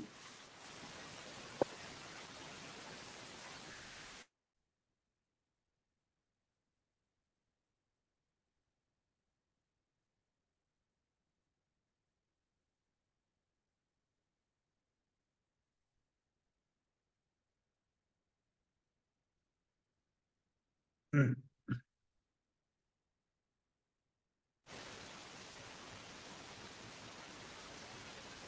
Ajá. Ese sos vos, me parece, ¿no? El que tiene mucho ruido en el micrófono. Me da la sensación que sí. Sí, pero probablemente es un micrófono repateado. Comprate un micrófono. ¿Trabajás, Ezequiel? Esa es la pregunta, sí. Puedo usar auriculares convencionales por un tema médico, entonces estoy con un micrófono tipo de plástico de radio, algo que le regalás a un niño para jugar. Y nada, estoy con suerte usando el Nvidia Broadcast para que me choque un poco el sonido, pero incluso con eso, nada, mucho esfuerzo en el pobre micrófono. Claro. Bueno, esperamos que venga ahí Valentina y cerramos ahí todo. Ahí está. Bueno, bastante bien. Yo lo estaba viendo y observando y como por lo menos los dos, creo que era Valentina y Juan Cruz, que hicieron perfecto. Y después un poco de ayuda nomás para Ezequiel y Pedro, pero bastante bien. No son Igual difíciles. hizo casi todo ella, así que Sí, Valentina es crack. No, igual yo me quedé con una duda, profe. Dale, obvio, Eh, para eso está.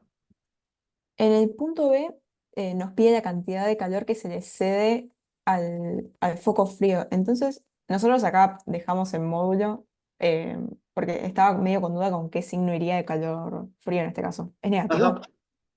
Claro, si vos lo estás viendo desde el punto de vista, porque vos podés mirar cualquier tipo de proceso termodinámico, ¿te acordás cuando hablamos de sistemas la clase pasada? Sí, La verdad que uno definía el sistema y después tenías en cuenta cómo eran los calores y los trabajos. Entonces, con respecto a las evoluciones que va a realizar la máquina térmica, vos estás recibiendo calor, ¿no? Que sería el calor, vos le pusiste Q sub C, QH, ¿no? Le pusiste el Q sí, heat. Y esto sería positivo, porque recibir calor era positivo. claro, También el trabajo, hacer trabajo era positivo con respecto a nuestros sistemas de signos. Y ceder calor, que es la máquina la que lo está cediendo en este caso, con respecto a su signo, esto sería Q cold, sería negativo con respecto a la convención de signos que nosotros vimos la semana pasada. Pero claro. yo prefiero que trabajes, yo prefiero, para mí me parece algo más, mucho más entendible dejarlo así, como vos lo expresaste, que es el módulo del calor cedido hacia la fuente fría, ¿no? Te vale 73,2 y le puedes poner cedido, por ejemplo, ¿no? O entregado a la fuente, o para entender que es un calor que está siendo cedido hacia el exterior del sistema. Claro. Entonces, los focos como los consideramos afuera de nuestro sistema. El sistema es la máquina. Correcto. En este Listo. caso en particular, los focos serían afuera del sistema porque estamos solamente hablando de la máquina internamente, ¿no? Pero después, de vuelta, como cuando estuviésemos siempre los sistemas que uno va eligiendo dependiendo el motor, si vos lo estás teniendo en cuenta con también el auto o no lo estás teniendo en cuenta el resto del auto, ¿no? Ese tipo de cosas Claro. son abstracciones que uno va delimitando dependiendo de lo que necesite analizar, ¿no? Entonces, te conviene siempre analizar para tus máquinas térmicas y frigoríficas, la máquina en sí te conviene analizar.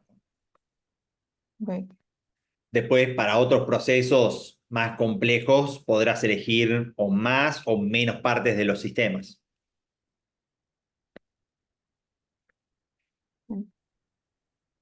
¿Alguna otra cosa del problema?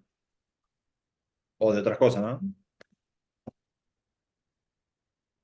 Capaz es más conceptual que no me quedó muy claro de la explicación de Carnot. Es una Ajá. máquina térmica. O frigorífica. La diferencia Podría ser. de Sí. cómo las, Em, estas evoluciones que nosotros vimos acá del ciclo de Carnot, tranquilamente, como son evoluciones isotérmicas y son evoluciones adiabáticas y son evoluciones que en su concepción matemática y física son reversibles, o sea, las evoluciones pueden estar en un sentido o pueden estar en el otro sentido. Vos, cuando la máquina está operando en el sentido horario, como es en este caso, es una máquina térmica. Pero vos a la máquina la haces funcionar en el sentido inverso, la haces funcionar así y así, y es una máquina Ujú. frigorífica. Ok. Cuando las máquinas Em, funcionan en el sentido horario, el área que vos tenés acá adentro es positiva porque las expansiones son más grandes que las compresiones. Pero cuando la máquina está operando en el sentido antihorario, si vos mirás, las compresiones son esta cantidad de trabajo, la expansión, digo, es esta cantidad de trabajo, las compresiones de la máquina son toda la cantidad de trabajo que vos tenés en el área desde arriba hacia abajo, y por ende, como vos tenés más compresión que expansión, de algún lado tiene que salir esa cantidad de energía para la máquina, y entonces eso, la parte encerrada es el trabajo que te está recibiendo del exterior la máquina de Carnot también. Pero ok. es una idealización absoluta que no te dice en qué sentido está operando la máquina de Carnot. De hecho, lo que nos quedaba era esto de la máquina de Carnot, ¿no? Nosotros vimos este problema, ¿no? Y que también en una máquina frigorífica vos podés también agarrar y utilizar, reemplazar los calores por los coeficientes de sus temperaturas y podés, en una máquina frigorífica de Carnot, podés calcular la eficiencia de la máquina de Carnot y después la eficiencia de la máquina real en el caso de que estuviese trabajando. Em, entonces, o sea, del enunciado, em, nos daríamos cuenta que es una máquina térmica porque habla de que absorbe calor del foco caliente. Correcto. Si no, estarías hablando que al foco caliente cederías calor en el caso de que sea una Claro. máquina frigorífica. Porque las máquinas frigoríficas lo que tienen el flujo de calores hacia la fuente caliente es hacia ese foco.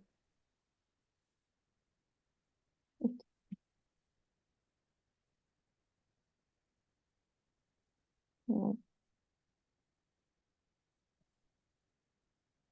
Ahora sí quedó bien. Sí, sí, impecable. Hace poco mucho. No, entropía. Bueno, nos quedaría esto entonces. Entonces, nosotros demostramos que esto se podría demostrar, ¿no? Pero las máquinas de Carnot son las máquinas más perfectas que existen, no tienen contacto con nada, no hay ninguna parte mecánica. En lo que vimos nosotros es solamente la abstracción máxima de un gas evolucionando. Y entonces, ninguna de las máquinas que nosotros podamos construir en el mundo real puede tener un rendimiento o puede tener un buen rendimiento o una eficiencia mayor que lo que sería estas máquinas de Carnot. Entonces, capaz que se lo encuentra en algún momento, si, no sé, te dan algunas cantidades y te pregunta a alguien, ¿esta máquina puede existir? Entonces, un test que vos podrías hacer es encontrar el rendimiento de la máquina de Carnot, por ejemplo. Lo he visto en varios finales, así que es como que podría ser interesante. Y te dice, bueno, esta máquina existe, podría existir en la vida real, entonces vos calculás el rendimiento de Carnot y si el rendimiento de esa máquina es superior al de Carnot, puedes determinar que no es una máquina real, ¿no? Eso, que es una abstracción de un problema de física nomás. Lo mismo con un refrigerador directamente. Bueno, y nos queda el último tema, que es la entropía del universo, y es algo bastante breve, pero en lo que nos respecta tal vez a nuestras ecuaciones y en lo que nos respecta tal vez con respecto a nuestro conocimiento, pero la entropía es una magnitud hiper interesante dentro del universo, porque uno no se lo pone a pensar de cómo está construido el universo, sobre todo cuando para aquellos los que miren Física 3, ¿no? Se van a dar cuenta de que el universo viene cuantizado, que viene las magnitudes de calor, las magnitudes sí, de calor, las magnitudes de energía, vienen en pequeños paquetes, ¿sí? Y así como esas magnitudes vienen en pequeños paquetes, también lo hace el tiempo en esos pequeños paquetes. Y sin embargo, para todas las magnitudes, para nuestro universo, esos pequeños paquetes de tiempo no están relacionados entre sí, pero para nuestra experiencia cotidiana, nosotros siempre vemos las evoluciones fluir siempre en el mismo sentido, y sin embargo, de acuerdo a la física cuántica, podríamos tener la posibilidad de que las evoluciones que nosotros vemos fluyan en el sentido opuesto, o sea, que nosotros dejemos una taza eh, fría, por ejemplo, un vaso de agua, y ese vaso de agua se caliente, ¿no? Que sería algo completamente extraño, que para nuestras ecuaciones del mundo real nosotros las tenemos, bueno, parecen extrañas, pero para el mundo de la física eso es una de esas posibilidades. Entonces, esta segunda ley, nosotros vimos los dos enunciados, ¿sí? Vimos el de Clausius y el enunciado de Planck.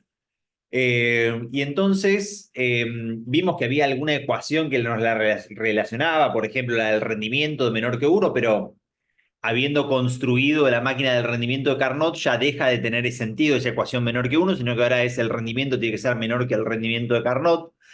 Pero básicamente se puede no tener una ecuación con este concepto que es el concepto de la entropía. Entonces, el concepto de la entropía es una medición que básicamente es una medición de lo que sería el desorden del universo. O sea, el universo de alguna manera tiene pequeñas partes en donde está más ordenado y partes en donde ese universo está mucho más desordenado, ¿sí? Y el universo tiende naturalmente hacia los lugares en donde hay más calma. O sea, el universo siempre está tendiendo hacia estos puntos de equilibrio.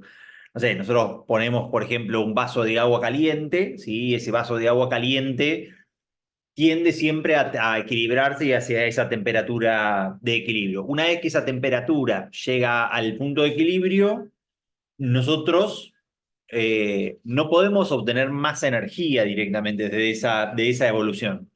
Sobre todo, en verdad, si lo usás con el medio ambiente es un poco más difícil, pero tal vez lo mejor sería pensar en un sistema en que nosotros tengamos solamente un sistema completamente aislado. Este sería como nuestro universo. Vamos a cambiarle los colores. Entonces, pero quiero... esto, ahí está. Ahora sí, estaba en el otro pizarrón. Entonces, supongamos en un problema en donde nosotros tenemos un sistema y el sistema está compuesto por agua caliente, ¿sí? Caliente, y la otra parte que sería agua en estado frío. Lo que le sucede al universo, particularmente, y siendo nuestro universo solamente estas dos cantidades que nosotros tenemos, es que si vos lo dejás al libre albedrío, esas dos cantidades de agua automáticamente van a intercambiar calor, ¿sí? Si fuesen masas iguales y a temperaturas iguales, a temperaturas, digo, diferentes, van a ir hasta el punto medio, pero básicamente lo que deberían obtener lo que nosotros deberíamos obtener es una cierta cantidad de masa de agua, ¿sí? A una cierta temperatura de equilibrio. Y una vez que nosotros nos encontramos a una cierta temperatura de equilibrio, este universo dejó básicamente de tener desorden y se encuentra todo exactamente a la misma cantidad de calma y nosotros no podemos obtener de ninguna manera ningún tipo de trabajo ni nosotros podemos obtener ni extraer energía de este sistema de ninguna manera, salvo que nosotros lo pongamos en contacto con otro sistema y podamos obtener algún tipo de diferencia, ya sean diferencias de presión, de energías electrostáticas o diferencia de energía térmica directamente. Pero naturalmente, si esto fuese todo nuestro universo, básicamente el universo quedaría en este congelamiento, en esta temperatura de equilibrio para el resto y el final de todos los tiempos. Entonces, la entropía es una magnitud que nos permite a nosotros contabilizar este grado de desorden que nosotros podemos tener, ¿sí? Dentro de nuestro universo, básicamente de la siguiente manera. Nosotros podemos encontrar una pequeña cantidad de energía que nosotros le tenemos, está hecho para una isoterma, ¿sí? Nosotros en una isoterma, nosotros sabemos, ¿sí? La ecuación de una isoterma, el calor, ¿sí? Es NR y la temperatura de esa isoterma, ¿sí? Por NR por T. Si nosotros hacemos una evolución diferencial de esa ecuación, ¿sí? Nosotros podemos escribir que esto es N por R por T por el diferencial de B respecto de B, y de forma de que la medición que nosotros podemos encontrar, ¿sí? Que es la variación del volumen con respecto al volumen original, esto es una variación o una forma de medir el grado de desorden que nosotros tenemos en nuestros sistemas termodinámicos, lo podemos escribir como básicamente un cociente entre la cantidad de calor y la cantidad de temperatura, ¿sí? Esto es la variación de calor que vos le estás dando a un sistema con respecto a su temperatura, o sea, no es lo mismo tener agua a 10 grados y darle vos básicamente a esos 10 grados le das una unidad de calor, porque eso obviamente va a aumentar su grado de desorden porque las moléculas se van a mover más porque van a estar a una mayor temperatura, ¿sí? Que por ejemplo a agua a, no sé, a 99 grados vos le das la suficiente energía para que pase suficiente calor para que pase hacia otro estado, perdón, en 100 grados de temperatura tiene este sentido porque es una isoterma, le das para que cambie de agua, de sólido a líquido, y esa cantidad de calor, ¿sí? Pasar de un líquido a algo vapor, tiene una cantidad de desorden mucho, mucho mayor, ¿no? Siempre los grados de desorden de nuestras moléculas son los grados que hablamos la semana pasada, los grados de libertad que tienen, ¿no? Un sólido está totalmente restringido, ¿sí? Después en un estado líquido tenés algunos órdenes de movimiento y después en los gases tenés movimiento obviamente de traslación, movimiento de rotación, movimiento de vibración. Entonces, esta entropía es esta magnitud, ¿sí? Y es lo que nosotros, es esta magnitud la que nosotros podemos utilizar para contabilizar, cuantificar el grado de desorden que vamos a tener en cualquier tipo de magnitud. O sea, se utiliza la letra S como la entropía.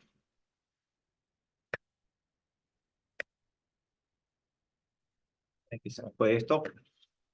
Esto es la entropía. Y la entropía es una función también, ¿sí? Que depende de los estados como nosotros hemos visto con la energía interna, ¿sí? La entropía que nosotros tenemos, ¿sí? Depende estrictamente solamente de un valor inicial que nosotros tengamos de esta función y un valor final que nosotros tengamos, ¿sí? de esta función. Si ustedes lo analizan, esta ecuación, nosotros podemos agarrar e integrar de ambos miembros y entonces a vos la integral de una función diferencial te dice que la entropía entre el estado 1 y la entropía en el estado 2, o sea, básicamente la variación de entropía simplemente va a ser función de cómo sea esta entropía en el estado 1 y esta entropía en el estado 2 directamente. Y si ustedes lo quisieran calcular, para las diferentes formas que nosotros tenemos de absorber calor o de ceder calor de las diferentes evoluciones que nosotros tuvimos, ¿sí? Estas variaciones de entropía, ¿sí? Así como lo vimos nosotros para el trabajo y para la energía interna, la variación de entropía va teniendo diferentes ecuaciones para los diferentes procesos. Entonces, esta variación de entropía ustedes podrían calcularlas. Yo hago dos ejemplos como para que los tengan ahora. Uno que es hiper sencillo dentro de estos sistemas. Por ejemplo, para un sistema adiabático,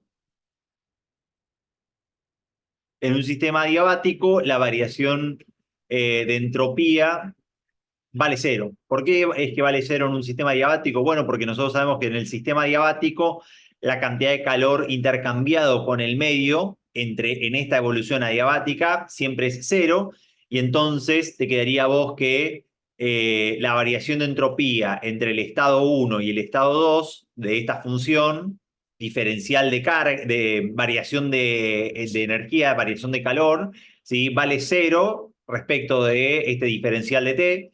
¿Sí? Y entonces la variación de entropía en este tipo de sistemas adiabático ya vale cero. Entonces, esto podría ser un ejemplo, pero es el trivial el ejemplo, ¿no? Es el donde uno sabe cuánto vale este calor de una forma absoluta. Pero entonces vos podrías entonces ir hacia un proceso que no sea trivial, ¿sí? En donde en un proceso que no es trivial podría ser lo que sería un proceso no adiabático, sino en un proceso isotérmico, ¿sí? En un proceso isotérmico, pensemos que en un proceso isotérmico, nosotros lo vimos la semana pasada y lo vimos hace un rato, el calor era exactamente igual al trabajo y esto era básicamente N por R por T, ¿sí? N por R por T y el logaritmo natural de los volúmenes. Y el logaritmo natural del volumen final respecto del volumen inicial. Ahora estoy pensando a ver si estaba bien esto. Volúmenes, presiones, en un proceso a presiones y a ver si lo podemos tener así.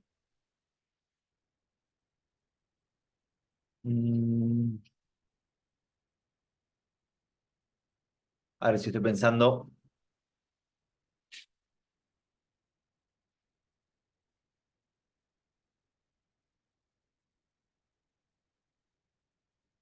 Mejor así. Vamos a cambiarle la deducción. En un proceso isotérmico, la temperatura de nuestra función es una temperatura que es constante, ¿sí? Y en un proceso isotérmico, ¿sí? El calor es independiente de la temperatura, ¿sí? Y si es una función en donde la temperatura es constante, ¿sí? Ahora sí me parece más oportuno y más correcto, la variación de entropía me quedaría que es 1 sobre la temperatura por la integral básicamente de la función diferencial de calor. Y entonces en un proceso isotérmico, ¿sí? La variación de entropía a vos te quedaría que es el calor intercambiado respecto de la temperatura de la fuente que vos estés utilizando, dependiendo de si tú ¿Qué es lo que estés midiendo, por ejemplo, con respecto de tu variación de entropía, ¿no? O para terminar completar este ejemplo, por ejemplo, si vos agarrás y querés calcular la entropía de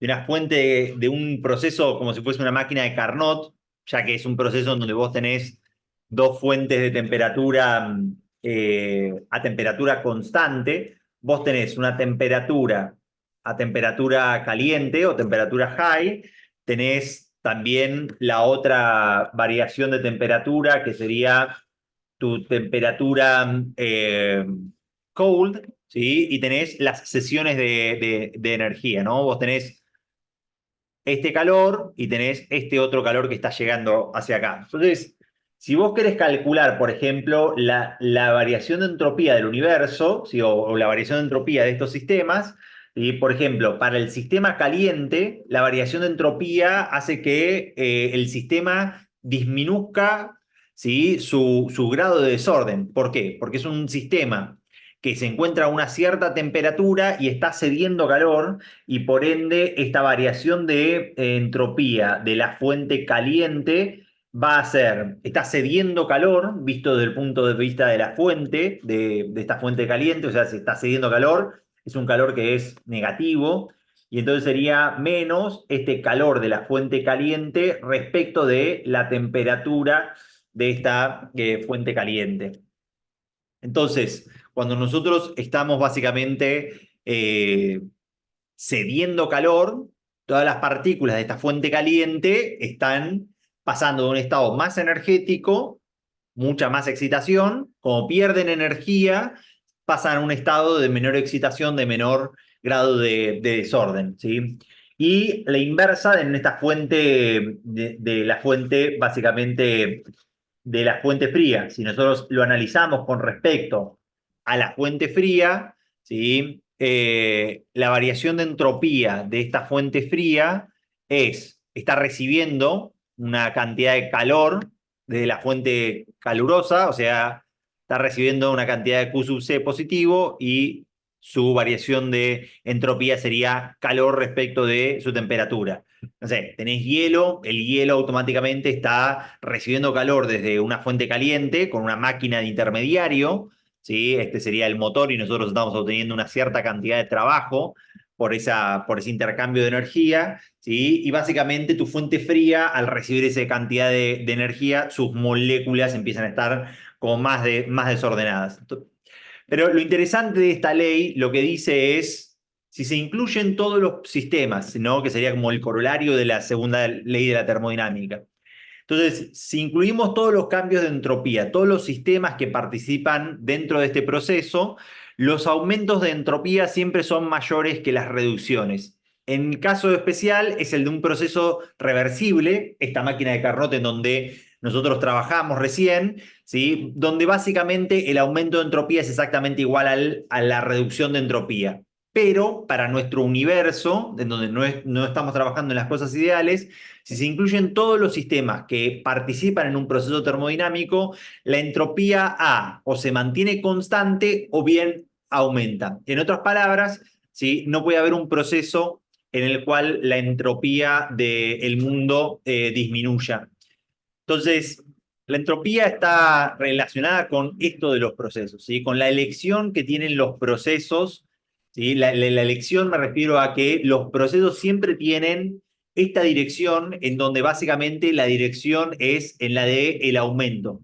Si nosotros nos lo ponemos a pensar también en nuestra casa, nosotros podríamos tener, lo digo como una metáfora, ¿no? Nosotros podemos tener unas reducciones de entropía, pero siempre cuando nosotros tenemos la totalidad de los procesos, siempre la entropía está en aumento. Nosotros agarramos todo, por ejemplo, una habitación, la ordenamos por completo, y entonces la entropía de esa habitación disminuye. Pero después todo el orden que nosotros hicimos, nosotros agarramos polvo, cosas para tirar, todo eso lo pusimos en una bolsa, y nosotros esa bolsa la llevamos hacia un depósito que va hacia un landfill. Cuando nosotros tenemos en cuenta la habitación sola puede bajar su entropía, pero cuando nosotros tenemos en cuenta la totalidad de los procesos, que la totalidad de los procesos es, nosotros juntamos desorden y basura y después la sacamos, el desorden y la basura, básicamente el desorden, lo único que hicimos es moverlo hacia otro lado.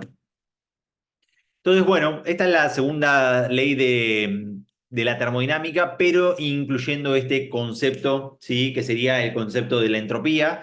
Si quisieran, pueden hacer de estas dos ecuaciones de la entropía, les quedarían hacer las de las evoluciones, las otras dos evoluciones que vimos nosotros.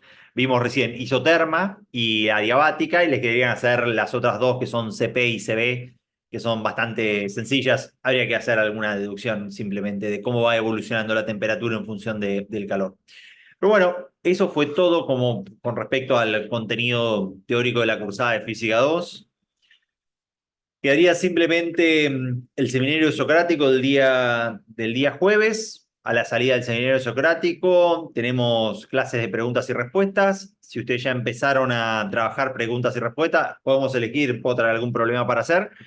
Si ya empezaron a trabajar, a estudiar para sus parciales, vengan con algún problema y con las dudas que tengan de la semana. Si ustedes miran, ya el seminario socrático está activo y están los grupos armados, al igual que las revisiones entre pares.